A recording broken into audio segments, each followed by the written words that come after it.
Okay. तो बच्चों, मेरा नाम है अपर्णा पांडे और मैं डॉक्टर सर्वपल्ली राधाकृष्णन मनपा माध्यमिक शाला में कार्यरत हूँ। और आज हम यहाँ पर इकट्ठा हुए हैं किस विषय के लिए? गणित भाग 2 पाठ 8 त्रिकोणमिति पढ़ने के लिए। ठीक है। ये कॉन्सेप्ट बच्चों आपके लिए बिल्कुल ही नया है, क्योंकि इसके संदर्भ में ना आपने 8वीं या उससे पूर्व कक्षाओं में कभी नहीं पढ़ा है। कॉन्सेप्ट नया है, लेकिन कुछ पूर्व ज्ञान है जिसके बारे में आपको पहले से पता होगा।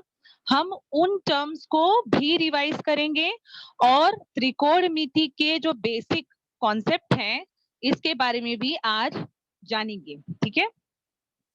तो जैसा कि स्क्रीन पर आपको नजर आ रहा है, हमारा टॉपिक ही है त्रिकोणमिति का परिचय। आपको यहाँ पर दो पिक्चर्स नजर आ रही हैं, जैसे कि एक पेड़ नजर आ रहा है जिसके सामने एक व्यक्ति खड़ा है और वहीं पर प्रश्न जो उजागर हो रहा है उसके दिमाग में कि इसकी ऊंचाई कैसे मापेंगे। किसकी ऊंचाई? पेड़ की ऊंचाई हम कैसे मापेंगे। वैसे ही दूसरी पिक्चर जो आपको यहाँ दिख रही है उसमें आपको एक बोट दिखाई दे रही है, यानी कि एक नाव दिखाई दे रही है। और नाव में आप इमेजिन करें, यदि नाव में आप स्वयं बैठे हैं और आपको दीप स्तंभ दिखाई दे रहा है किनारे की ओर। किनारा मतलब समंदर का किनारा। वहां पर यदि आपको एक दीप स्तंभ दिखाई दे रहा है तो एक प्रश्न नाविक के दिमाग में ये आ सकता है कि वह जहाज मतलब ये जो दीप स्तंभ सॉरी वह दीप स्तंभ जो है मेरे जहाज से कितना दूर होगा। या किनारे पर खड़े होकर कोई व्यक्ति यह सोच सकता है कि वह जहाज किनारे से कितना दूर होगा। ठीक है।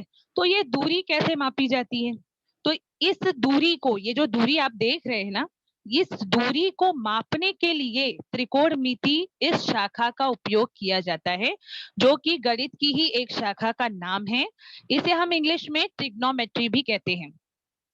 इसका उपयोग इन जनरल अभियांत्रिकी, खगोल शास्त्र, नौका शास्त्र आदि शाखाओं में किया जाता है।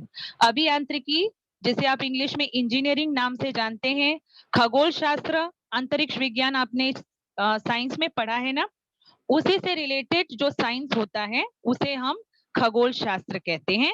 और नौका शास्त्र जो नाविकों के लिए बहुत इंपॉर्टेंट होता है, जो नौकाओं के द्वारा गमन करते हैं, उनके लिए ये नौका शास्त्र जो है उपयोगी सिद्ध होता है। तो इन सभी शाखाओं में त्रिकोणमिति का उपयोग होता है। तो आपने ये जाना कि किस तरह से त्रिकोणमिति आवश्यक है ह्यूमन बीइंग के लिए, यानी हम मनुष्य के लिए। तो अब हम जानेंगे ट्रिग्नोमेट्री का बेसिक, कि ट्रिग्नोमेट्री ये जो शब्द उजागर हुआ है ये कहाँ से आया।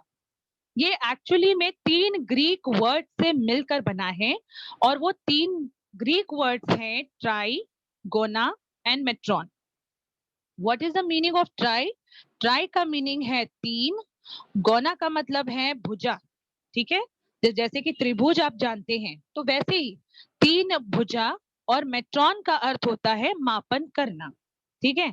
यानी कि ये जो ट्रिग्नोमेट्री में आपको ये तो समझ आ गया होगा कि ये ट्राइंगुलर शेप के जो भुजाएं होती हैं, यानी त्रिभुज की भुजाएं होती हैं, उनके मापन पर आधारित है त्रिकोणमिति यानी कि ट्रिग्नोमेट्री।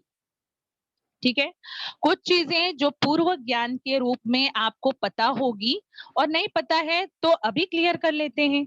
क्या चीजें आपको पहले से पता है? पहली चीज, आपको यहाँ पर एक त्रिभुज दिखाई दे रहा है। त्रिभुज का क्या नाम है? त्रिभुज ए बी सी। ये देखिए, मैं इस त्रिभुज की बात कर रही हूँ। त्रिभुज ए बी सी, ये जो त्रिभुज है ये कैसा त्रिभुज है? समकोण त्रिभुज है। हम कैसे कह सकते हैं कि ये समकोण त्रिभुज है? क्योंकि यहाँ पर कोण बी आपको दिखाई दे रहा है 90 अंश का है। ये कैसे समझ आ रहा है? क्योंकि यहाँ पर इस तरह का सिंबल बना है, ये इंडिकेट कर रहा है कि कोण बी 90 अंश का है। और इसी वजह से ये इंडिकेट हो रहा है कि त्रिभुज एबीसी एक समकोण त्रिभुज है। ओके। और समकोण त्रिभुज पर पाइथागोरस लॉ लगता है, पाइथागोरस सिद्धांत अप्लाई होता है। पाइथागोरस सिद्धांत क्या बताता है? पहली भुजा का वर्ग, पहली भुजा यानी कि यहाँ पर कौन सी एक भुजा दिखाई दे रही है? भुजा ए बी ना। तो पहली भुजा की लंबाई का वर्ग धन दूसरी भुजा की लंबाई का वर्ग बराबर होता है कर्ण की लंबाई का वर्ग। ठीक है, पहली भुजा यानी कि ए बी का वर्ग धन दूसरी भुजा यानी कि बी सी का वर्ग बराबर होगा कर्ण का वर्ग के। इसलिए देखिए ये फॉर्मूला आपको पाइथागोरस लॉ से पता होगा। ठीक है, तो ये आपका एक पहले से प्रीवियस नॉलेज है। दूसरी चीज जो आपको पहले से पता होगी वो ये, आपके सामने दो त्रिभुज दिख रहे हैं, इसका नाम है त्रिभुज एबीसी और इस दूसरे त्रिभुज का नाम है त्रिभुज पीक्यूआर। ठीक है, ये दोनों त्रिभुज यदि यदि ये दोनों त्रिभुज समरूप हैं तो उसके ऊपर क्या रूल लगता है? जब दो त्रिभुज समरूप होते हैं तो जो उनकी संगत भुजाएं होती हैं वो समानुपात में होती हैं। अब संगत भुजा क्या होती है? तो संगत भुजा बच्चों ये है कि यदि इस त्रिभुज की भुजा हम लेते हैं ए बी तो इसकी संगत भुजा कहलाएगी पी क्यू। वैसे ही बीसी जो है, ये वाली जो भुजा आपको दिख रही है इसकी संगत भुजा कौन होगी? Q R. और जो तीसरी भुजा आपको दिखाई दे रही है ए सी, इसकी संगत भुजा कौन होगी? P R. ठीक है, तो इस तरह से बच्चों संगत भुजा देखी जाती है। अब मैंने क्या बताया कि यदि दो त्रिभुज समरूप हैं यानी ए बी सी और पी क्यू आर ये दोनों त्रिभुज समरूप हैं तो ऐसी अवस्था में क्या होता है? भुजाओं का अनुपात समानुपात में होता है। इसका अर्थ ये है कि जब हम ए बी की लंबाई से किसकी लंबाई को भाग देंगे? P Q. इस तरह से बच्चों अनुपात निकाला जाता है, ये आपको पता है ना। आपको ए बी की लंबाई को पी क्यू की लंबाई से भाग देना होता है। इस तरह से हम इन संगत भुजाओं का अनुपात निकालते हैं। वैसे ही बाकी जोड़ियों का भी हम ऐसे ही करते हैं, बीसी बटे क्यू आर और एसी बटे पी आर, इस तरह से अनुपात निकाला जाता है। और जिस तरह से नियम कह रहा है कि संगत भुजाएं समानुपात में होती हैं, इसलिए जो फॉर्मूला यहाँ पर क्रिएट हो रहा है वो क्या है? ए बी बटे पी क्यू बराबर बीसी बटे क्यू आर बराबर एसी बटे पी आर। ठीक है, ये चीज आपको आगे काम आएगी, तो ये चीज आप प्लीज यहीं पर क्लियरली समझ लीजिएगा कि जब दो त्रिभुज समरूप होते हैं तो ऐसे में उनकी संगत भुजाएं समानुपात में होती है। और अनुपात कैसे निकाला जाता है ये हमने देखा, संगत भुजाओं की जो लंबाइयां होती हैं हम उन्हें भाग देते हैं। ठीक है ना, और भाग देने के बाद अनुपात प्राप्त होता है। अब तीनों अनुपात समान होते हैं ऐसा इस रूल के अंतर्गत कहा जा रहा है। अब ये रूल प्लीज इसको अपने माइंड में रखिएगा। अब हम आगे बढ़ते हैं। अब कुछ नई टर्मिनोलॉजीज हैं जो आपको समझनी है, क्योंकि ये भी आगे चल के जो डेरिवेशन है ना उसमें काम आने वाला है। क्या है वो टर्म्स? त्रिभुज के संदर्भ में कुछ संबोध यानी कि कुछ टर्म्स जिन्हें हमें इस वक्त समझना है। इस वक्त आपके सामने एक त्रिभुज की आकृति है जिसका नाम है त्रिभुज एबीसी। जैसा कि मैंने आपको बताया कि ये जो कोण बी है, यहाँ पर ये जो कोण बी है ये 90 अंश का है। और ये कैसे समझ में आता है? क्योंकि यहाँ पर इस तरह से सिंबल बना है, दैट मीन्स ये 90 डिग्री का है। तो दो न्यून कोण है यहाँ पर। न्यून कोण किसे कहते हैं? न्यून कोण जिनका माप 90 डिग्री से कम होता है। तो यहाँ पर दो न्यून कोण आपको दिखाई दे रहे हैं, एक है कोण ए और एक है कोण सी। सबसे पहले हम कोण ए की तरफ से समझेंगे क्या है। कोण ए की बच्चों सम्मुख भुजा कौन होती है? कोण ए की सम्मुख भुजा होगी भुजा बीसी। और कोण ए की संलग्न भुजा कौन सी होती है? तो कोण ए जो है आप देख रहे हैं दो भुजाओं से कनेक्टेड है, एक ये देखिए कर्ण से और एक भुजा ए बी से। कर्ण का नाम है यहाँ पर एसी, कर्ण का नाम है एसी। और दूसरी भुजा जिससे ये बिंदु ए कनेक्टेड है वो है ए बी। ठीक है, तो हमें यहाँ पर कोण ए की यदि संलग्न भुजा लेनी है तो हम कर्ण को नहीं लेते हैं, हम किसको लेते हैं संलग्न भुजा के रूप में? भुजा ए बी को लेते हैं। ऐसा मैं इसलिए बता रही हूँ क्योंकि कभी कभी बच्चे इसमें कंफ्यूज होते हैं कि संलग्न भुजा कर्ण को क्यों नहीं ली जा रही है, बिंदु ए से गुजरती है। तो इसका मैं ये अर्थ समझा रही हूँ, आपको कर्ण नहीं लेना है संलग्न भुजा के रूप में। आपको कौन सी भुजा लेनी है? बिंदु ए से जो ये भुजा जारी है, पाइथागोरस रूल में भी इनको ही भुजा कहा गया है, इसको कर्ण कहा गया है। तो कोण ए की संलग्न भुजा कौन हुई? भुजा ए बी हुई। और कोण ए की सम्मुख भुजा कौन सी हुई? भुजा बी सी हुई। ठीक है, अब हम दूसरे एंगल से देखेंगे। दूसरा एंगल यानी कि कोण सी, ये एक दूसरा न्यून कोण है इस त्रिभुज का। और कोण सी के संदर्भ से समझेंगे कि कोण सी की सम्मुख भुजा,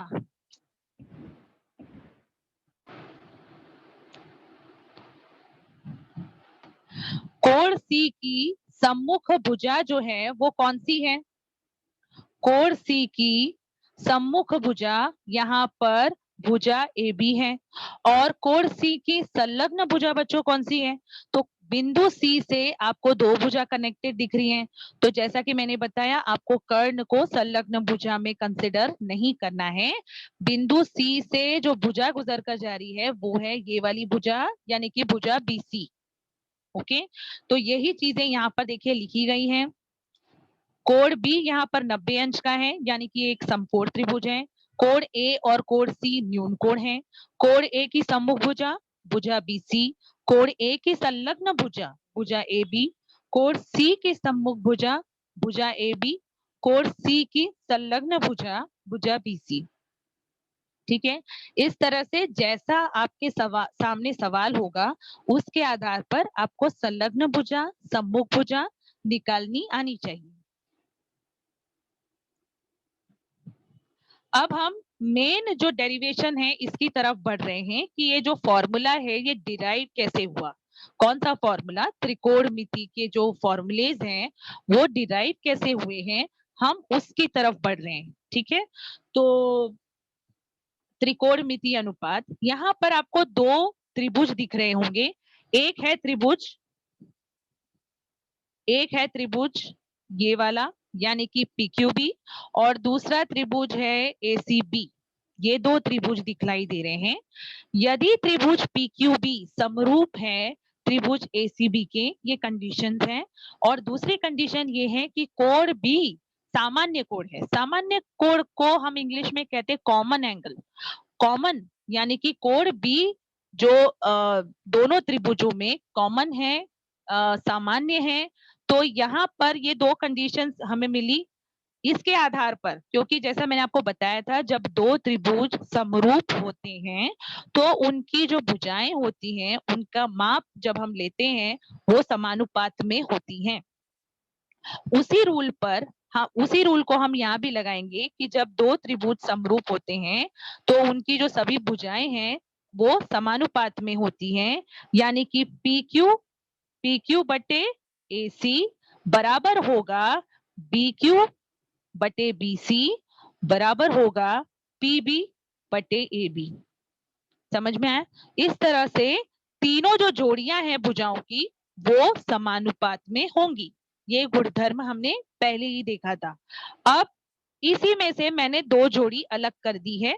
एक जोड़ी देखिए PQ बटे AC बराबर PB बटे AB है। अगर आप देखो तो इस जोड़ी को यहाँ पर लिया गया है। और दूसरी जोड़ी जो निकाली गई है इसी में से, इसी इक्वेशन में से, कौन सी इक्वेशन में से? ये जो मैं अभी एरो कर रही हूँ ना, इस इक्वेशन में से ये दूसरी जोड़ी निकाली गई है। और वो है BQ बटे BC बराबर PB बटे AB। ये जोड़ी कौन सी है? यहाँ वाली जोड़ी है। इस तरह से ये दोनों मापन समान हो ही सकते हैं ना। जब तीनों अनुपात समान है तो दो अनुपातों को मैंने अलग और दो अनुपातों को अलग निकाला है। अब आगे क्या करना है? आगे जो है एकांतरानुपात गुणधर्म लगाना है। यदि आपने मैथ्स 1 में पढ़ा है ये जो गुणधर्म है एकांतरानुपात, योगानुपात, अंतरानुपात, योगांतरानुपात, ठीक है, ये चैप्टर आपका हो चुका होगा। उसी में से एक गुणधर्म है एकांतरानुपात। एकांतरानुपात गुणधर्म में क्या होता है ना बच्चों, ये जो दोनों भिन्न आपको दिखाई दे रहे हैं, ये जो दोनों आपको भिन्न दिखाई दे रहे हैं ना, ये वाले, इसमें दोनों का जो अंश है उसका अनुपात और दोनों के हरों का अनुपात समान होता है एकांतरानुपात गुणधर्म द्वारा, यानी कि PQ बटे PB बराबर होता है AC बटे AB के। और ऐसा किसके द्वारा हो सकता है? एकांतरानुपात गुणधर्म के द्वारा हो सकता है। वैसे ही अब ये दूसरा रेशियो जो हमने अभी निकाला है ना, ये वाला, इसमें भी एकांतरानुपात गुणधर्म लगाया गया है इस तरह से। और जो हमारे पास फाइनल इक्वेशन हमें मिल रहा है यहाँ पर, वो है BQ बटे PB बराबर BC बटे AB। ठीक है, फिर से मैं आपको क्लियर कर दूं, दोनों त्रिभुज समरूप हैं। समरूप होने की वजह से ये गुणधर्म उजागर होता है। यहाँ पर तीनों भुजाओं का जब हम अनुपात लेते हैं वो समानुपात में होंगे, यानी तीनों अनुपात समान होंगे। और उसके बाद हमने क्या किया है, दो दो जोड़ी बनाई है, और जोड़ी बनाने के बाद क्या किया, एकांतरानुपात गुणधर्म अप्लाई किया। और इस गुणधर्म को अप्लाई करने के बाद हमें जो इक्वेशन प्राप्त हुए वो ये दो है। अब इन्हीं दोनों को लेकर हम जांचेंगे। सबसे पहले किसका स्टेटस चेक करने वाले यहाँ पर, PQ बटे PB का स्टेटस। PQ बटे PB को जब हम जांचेंगे आकृति के द्वारा, तो PQ क्या है बच्चों, PQ जो है, अगर आप आकृति में देखो यहाँ पर है, तो PQ कोण B की सम्मुख भुजा है। PQ क्या है, कोण B की सम्मुख भुजा है। और PB क्या है, PB कर्ण है। वैसे ही अब हम दूसरे रेशियो को चेक करने वाले हैं, AC बटे AB को। AC क्या है, AC जो है वो कोण B की सम्मुख भुजा है। और AB क्या है, AB कर्ण है। AB क्या है, कर्ण है। तो इस तरह से इन दोनों रेशियोज को चेक किया, और एकांतरानुपात गुणधर्म से पहले ही ये दोनों रेशियोज इक्वल है, समान है। इसलिए देखो आगे क्या किया हमने, PQ बटे PB जो कि बराबर है AC बटे AB, और दोनों के लिए कॉमन जो पॉइंट्स हमें मिले हैं वो ये कि दोनों ही कोण B की सम्मुख भुजा बटे कर्ण के बराबर हैं। ठीक है, ये जो रेशियो हमने अभी निकाला है, ये जो फॉर्मूला हमने निकाला है, कोण B की सम्मुख भुजा बटे कर्ण, इसी को हम कहते हैं साइन B। इसी को हम कहते हैं साइन B। तो साइन B का फॉर्मूला क्या हुआ बच्चों, कोण B की सम्मुख भुजा बटे कर्ण। अब इसका नाम साइन B क्यों दिया गया, साइन A क्यों नहीं दिया गया? क्योंकि यहाँ पर कोण B है, कोण A नहीं है। यदि हमने ये जो कार्य कोण A को लेकर किया होता तो साइन A नाम हम यहाँ पर रखते। ठीक है, तो इसी प्रकार से कोण के आधार पर हम sine B, sine A, sine C इस तरह से लिख सकते हैं। अब अगली जोड़ी की तरफ बढ़ेंगे। अगली जोड़ी मतलब यहाँ पर जो जोड़ी अभी हमें मिली ना, ये वाली, ये जोड़ी की तरफ बढ़ेंगे। अभी हमने ये खत्म कर लिया, अब इसकी तरफ देखेंगे। इसमें पहला रेशियो आपको कौन सा दिख रहा है, BQ बटे PB दिख रहा है। तो यहाँ पर देखो BQ बटे PB लिया। अब BQ क्या है, इसको आकृति में आपको चेक करना है। BQ क्या है, तो BQ आप देखो आकृति में यहाँ पर दिखाई दे रहा है ऊपर, ये कोण B की संलग्न भुजा है। BQ क्या है, कोण B की संलग्न भुजा है। और PB क्या है बच्चों, PB जो है वो कर्ण है। PB क्या है, कर्ण है। ये हमने ये रेशियो का चेक किया। देखिए BQ जो है वो कोण B की संलग्न भुजा है, और PB जो है वो है कर्ण। अब इस रेशियो का चेक करने वाले हैं। BC क्या है, ये जो BC है ये कोण B की संलग्न भुजा है, और AB क्या है, AB कर्ण है। तो इसी चीज को हमने यहाँ लिखा है, BQ बटे PB बराबर कोण B की संलग्न भुजा बटे कर्ण, BC बटे AB बराबर कोण B की संलग्न भुजा बटे कर्ण। ये यहाँ पर है। और उस आधार पर एकांतरानुपात गुणधर्म से ये दोनों अनुपात तो समान थे ही, जो कि बराबर है किसके, कोण B की संलग्न भुजा बटे कर्ण। ये कौन से दो रेशियोज हैं, ये यही दो रेशियोज हैं। हाँ, तो ये जो फॉर्मूला अब हमें प्राप्त हुआ है, इस फॉर्मूले को हम कहेंगे कॉस B। इस फॉर्मूले को हम कहेंगे कॉस B। ओके, तो इसका नाम कॉस B क्यों है, कॉस A क्यों नहीं है, क्योंकि ये जो भी कैलकुलेशन हुआ है ये किसको लेकर हुआ है, कोण बी की संलग्न भुजा, कोण बी की सम्मुख भुजा, इस आधार पर हुआ है ना। इसीलिए यहाँ पर क्योंकि कोण बी की संलग्न भुजा बटे कर्ण है, इस आधार पर इसका नाम पड़ेगा कॉस बी।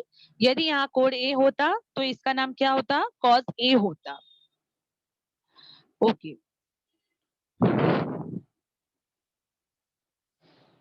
अब हम अगला फॉर्मूला चेक करने वाले। अभी हमने देखे दो फॉर्मूलेज देख लिए, एक साइन बी देखा और एक कॉस बी देखा।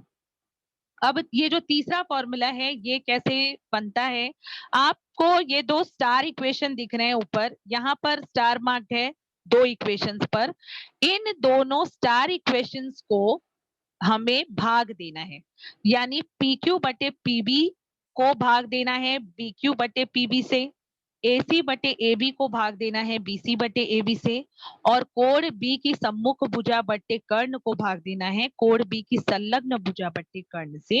इसका मतलब है साइन B को भाग देना है कॉस B से, और जो हमें ये भाग देने के उपरांत प्राप्त होगा उसका नाम होगा tan B, उसका नाम होगा tan B। इसीलिए tan B का फॉर्मूला भी यही होता है बच्चों, tan B बराबर होता है साइन B बटे कॉस B। जैसे कि ये देखिए थर्ड इक्वेशन जो भाग देने के बाद, दोनों स्टार इक्वेशंस को भाग देने के बाद निकाला है, वो इक्वेशन क्या है, वो इक्वेशन ये है। जो भाग देने के बाद हमें मिलेगा वो है पी क्यू बटे बी क्यू बराबर ए सी बटे बी सी बराबर होगा कोण बी की सम्मुख भुजा बटे कोण बी की संलग्न भुजा। अब कर्ण तो कैंसिल हो गए, जब आप भाग देंगे ना तो कर्ण कैंसिल हो जाते हैं, और इस तरह से हमें ये इक्वेशन मिलेगा। इसका हम नाम क्या रखते हैं, tan b। तो tan b के लिए फॉर्मूला क्या बनता है, कोण b की सम्मुख भुजा बटे कोण b की संलग्न भुजा।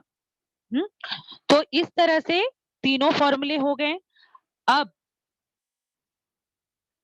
न्यून कोणों के माप, न्यून कोणों के माप कभी कभी जब आपके सामने सवाल आएंगी ना तो कभी कभी आपको न्यून कोणों के माप थीटा, अल्फा, बीटा इस तरह से लिखे हुए दिखाई देते हैं, जो कि ग्रीक अक्षर हैं।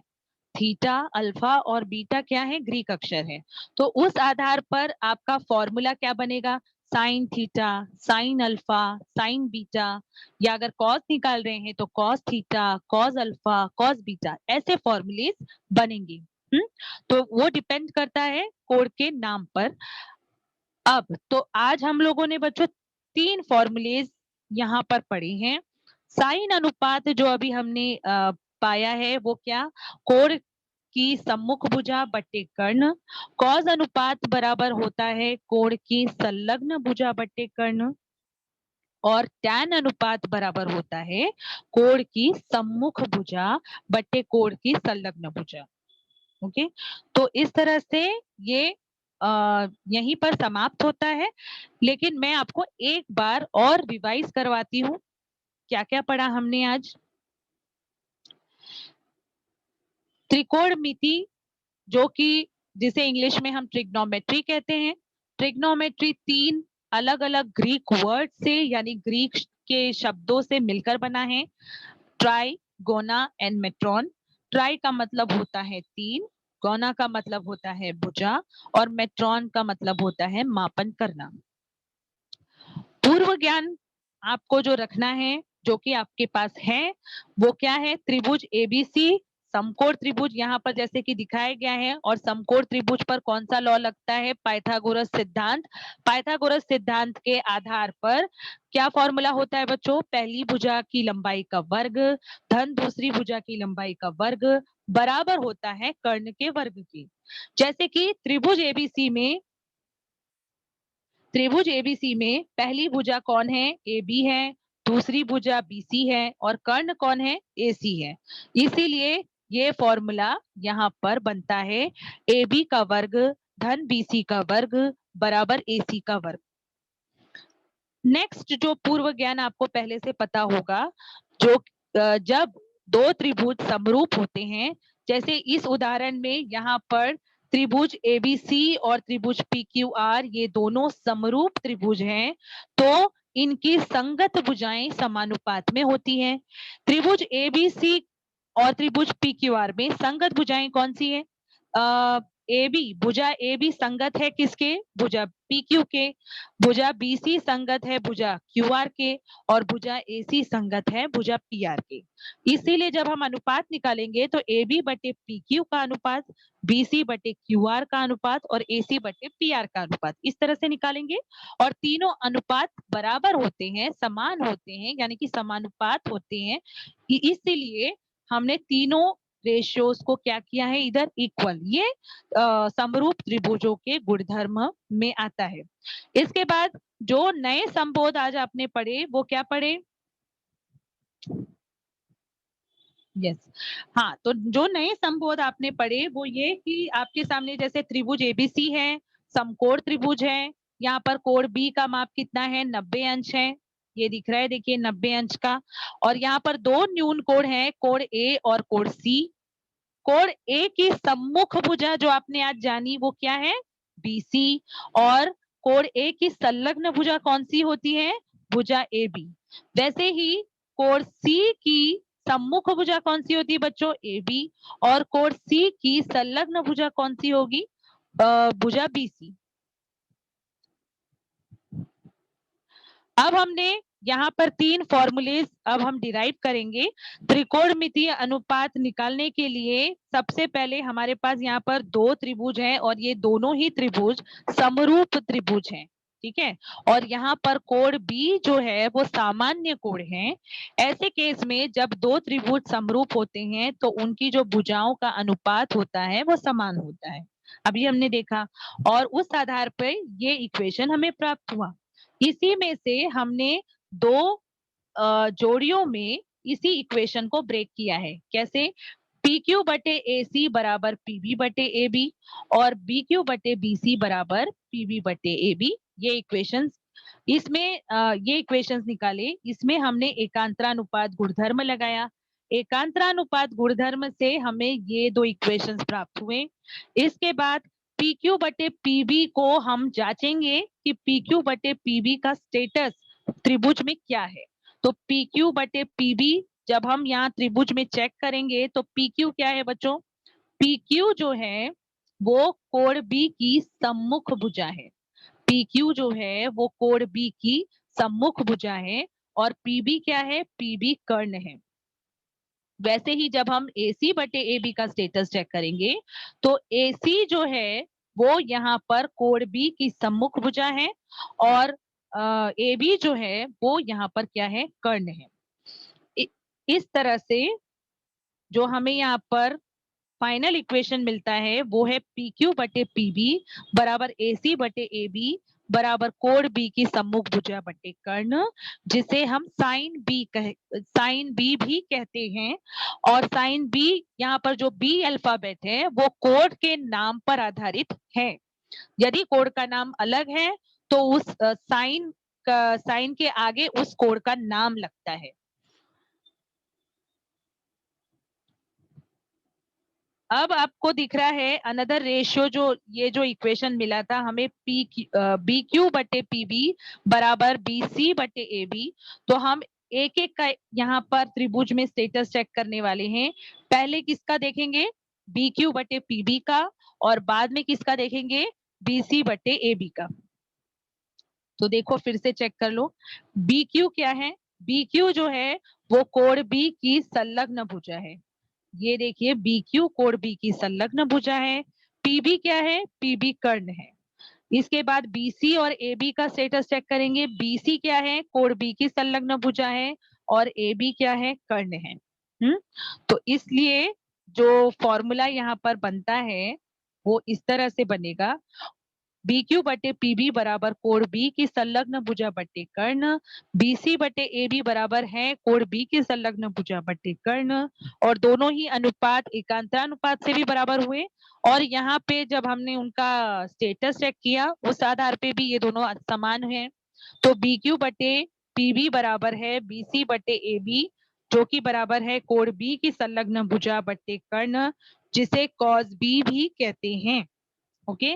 और फिर हमने ये जो दो इक्वेशंस हैं यहाँ पर जिनको स्टार मार्क किया है, इन दोनों इक्वेशंस को भाग देना है।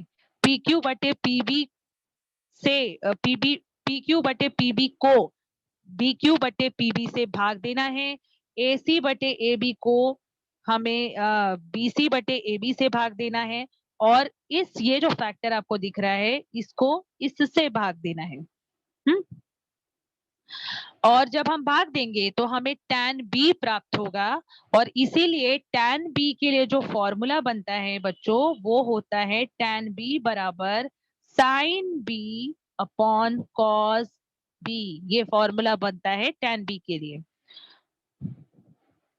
तो ये फॉर्मूला जो अब बन रहा है tan b के हिसाब से वो ये रहा, कोण b की सम्मुख भुजा बटे कोण b की संलग्न भुजा। ओके, और फिर आगे देखते हैं न्यून कोणों के माप। न्यून कोणों के माप आप जब प्रश्न हल करेंगे तो आपको कुछ ग्रीक अक्षरों द्वारा भी दिखाई देंगे, जैसे कि alpha, theta, alpha and beta. पहला वाला थीटा है, दूसरा अल्फा है और तीसरा बीटा है। यहाँ पर ये तीनों ग्रीक अक्षर हैं और इस आधार पर sine theta, cos theta, tan theta या sine alpha, cos alpha, tan alpha, इस तरह से नामकरण वहां पर होता है। ओके, और फाइनली हमने जो 3 फॉर्मूलेज यहाँ पर मिले हैं वो कौन कौन से हैं? साइन अनुपात के लिए फॉर्मूला जो हमें मिला वो ये मिला है, कोण की सम्मुख भुजा बटे कर्ण होता है। कॉस अनुपात जो हमें मिला है वो क्या होता है? कोण की संलग्न भुजा बटे कर्ण होता है। और टैन अनुपात बच्चों जो होता है वो होता है कोण की सम्मुख भुजा बटे कोण की संलग्न भुजा। तो इस तरह से ये 3 फॉर्मूलेज हमें प्राप्त हुए और इन्हीं 3 सूत्रों के साथ आप आगे सवाल हल करने वाले हैं। ठीक है ना? Sir over. हाँ टीचर। हाँ बोल बेटा। टीचर अभी आपने बताया कि साइन बीटा, टीचर उसका भी अलग मेथड रहेगा कि यही मेथड रहेगा? नहीं नहीं, सेम कॉन्सेप्ट रहेगा। जैसे मैंने आपको साइन बी निकाल कर दिखाया ना, यस वैसे ही टीचर। साइन बीटा के लिए भी फॉर्मूला आपको वैसे ही निकालना होगा। कोण बी, जैसे कि मैंने बताया, जब साइन बी के लिए बताया कोण बी की सम्मुख भुजा बट्टे कर्ण, तो आपको बीटा के टाइम पर क्या करना होगा? बीटा की सम्मुख भुजा बट्टे कर्ण करना होगा। बस इतना ही रिप्लेस करना है, अल्फाबेट ही ओनली रिप्लेस हो रहा है, फॉर्मूला यही अप्लाई होने वाला है। और वो डिपेंड होता है आपके सवाल पर। सवाल में बीटा के सामने कौन सी भुजा है, अब वो भुजा लोगे, इतना ही है। समझ में आया आपको?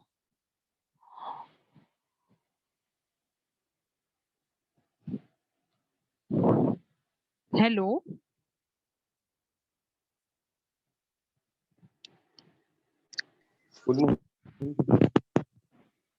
हेलो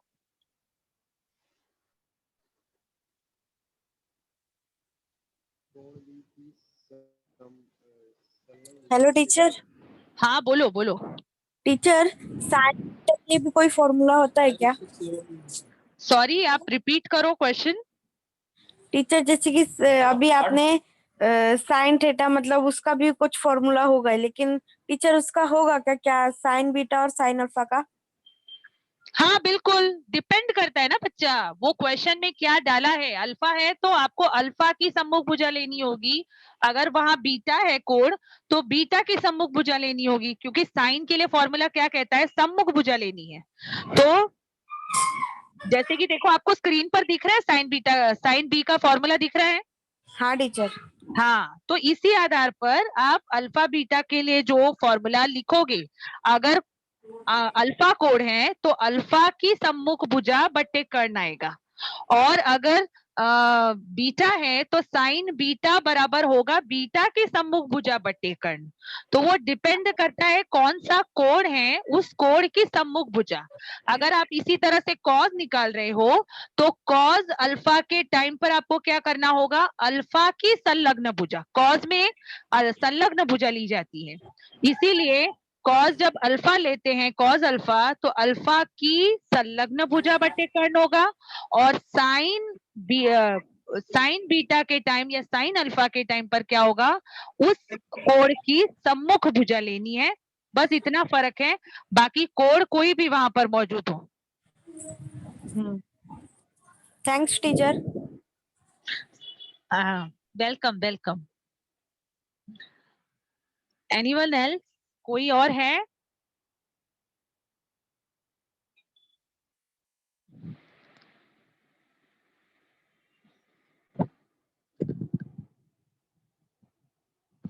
बच्चों मैं आपसे जानना चाहूंगी, आप लोगों को समझ में आया टॉपिक अच्छे से?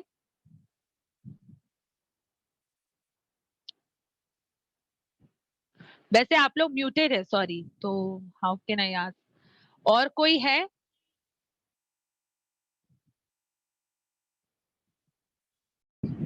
हाँ बोलो बेटा। टीचर अभी आपने ऊपर बताया कि त्रिकोण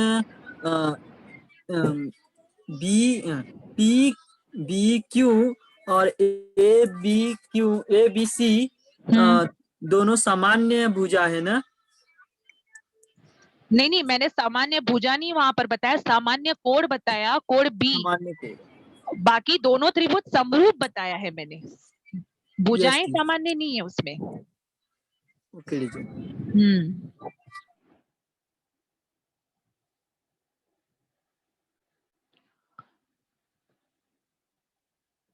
ओके, और कोई पूछना चाहता है?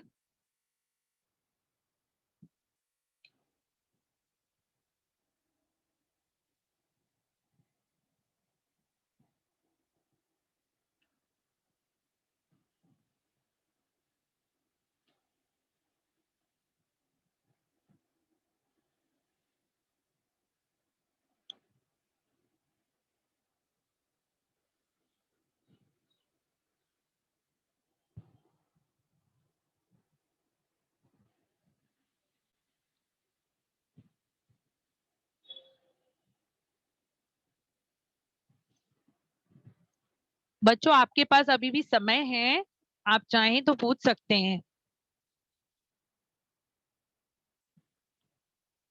क्या तो बच्चों आज हमने नया टॉपिक शुरू किया है जिसका नाम है त्रिकोणमिति यानी कि ट्रिग्नोमेट्री। और ट्रिग्नोमेट्री के वर्ड में ही उसका मीनिंग छुपा है। और वो क्या क्या है उसका मीनिंग? तीन भुजाओं का मापन करना। ट्राई का मतलब तीन, गोना का मतलब भुजा, मेट्रॉन का मतलब मापन करना, ये आप जानते हैं। और इसी आधार पर मापन किया जाता है। ये कहीं ना कहीं आपके त्रिभुज से रिलेटेड जो पूर्व ज्ञान है उसी पर आधारित चैप्टर है। आपको थोड़ा सा प्रीवियस नॉलेज लेकर आगे बढ़ना है। चैप्टर बहुत आसान है, केवल वेरियस फॉर्मूलेज हैं जो आपको इस चैप्टर में याद रखने हैं और उनको याद रखते हुए सवालों को हल करना है।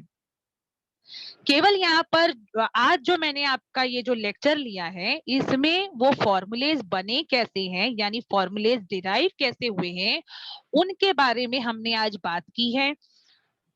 थोड़ा सा पहले पूर्व ज्ञान की तरफ, जो कि मैंने आपको बताया, यदि कोई त्रिभुज समकोण त्रिभुज होता है तो उस पर पाइथागोरस सिद्धांत अप्लाई होता है, यानी कि पहली भुजा की लंबाई का वर्ग धन दूसरी भुजा की लंबाई का वर्ग बराबर होता है कर्ण के वर्ग के।